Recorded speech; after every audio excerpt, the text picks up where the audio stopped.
may be one game left in the 2017 regular season, but the Dallas Cowboys have been eliminated from the playoffs. While this final game may allow for some new footage of guys like Cooper Rush and Noah Brown, my eyes have already turned to the 2018 off-season. Today, we're going to look at the Cowboys' potential salary cap casualties. What makes someone a potential cap casualty?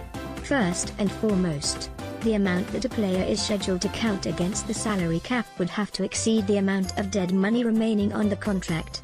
For example, Sean Lee counted $7.3 million in 2017 but still had $14.4 million in dead money on his deal. Even if Dallas wanted to cut him, which obviously was never the case, it wouldn't have made any financial sense to do so. In 2018, Lee will count $11 million against the salary cap with only $7 million in dead money. Dallas could save a minimum of $4 million if they cut Sean, but of course nobody expects or wants this to happen. Unfortunately, not everyone on the Cowboys has Sean Lee's staying power. Here are the players whose contracts and performance have left them vulnerable to be released during the 2018 off-season. Dallas Cowboys. Benson Mayowa. Tim Heitman. USA Today Sports.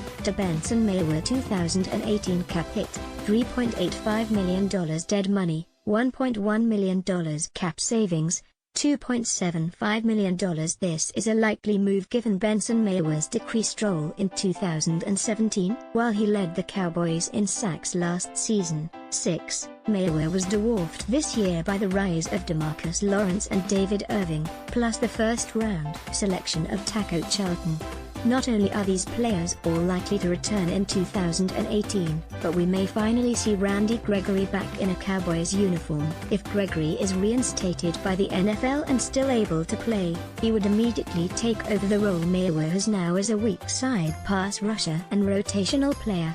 Dallas will also hope to finally get Charles Tapper involved regularly, assuming he can stay healthy. While $2.75 million doesn't sound like a lot, it is enough to pay for a decent veteran backup at many positions. That money may be better spent on a new reserve offensive tackle. It could be used to pay the salary of your first-round rookie. It could also go into the pool for resigning Lawrence, Zach Martin, Anthony Hitchens, and any other free agents you want to bring back. More than likely, Dallas will find a better use for that money than keeping Benson Mayowa around for one more season.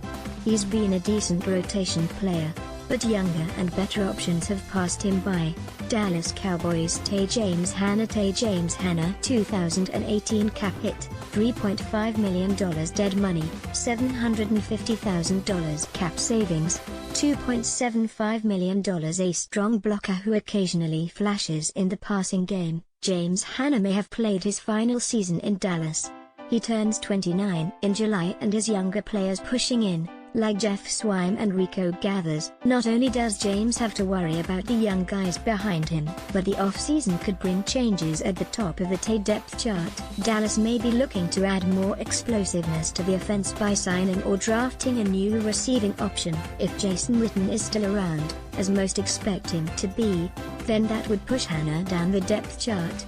It's hard to see Dallas paying $3.5 million to any third-string player. Even if there are no new additions, the Cowboys are going to give Swime and Gathers every opportunity to take on larger roles. Like we discussed with Benson Mayowa, the money allocated to James Hanna could probably be better used at other positions.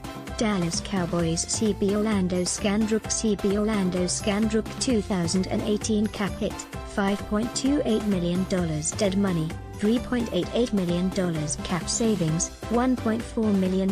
While there, basic cap relief from cutting Orlando Scandrick wouldn't amount to much. Making him a June 1st release would make it more enticing. Dallas could get $3 million in 2018 cap space by pushing $1.6 million in dead money into 2019, with June 1st cap casualties. It's important to remember that those cap savings don't become available until the actual June 1st calendar date.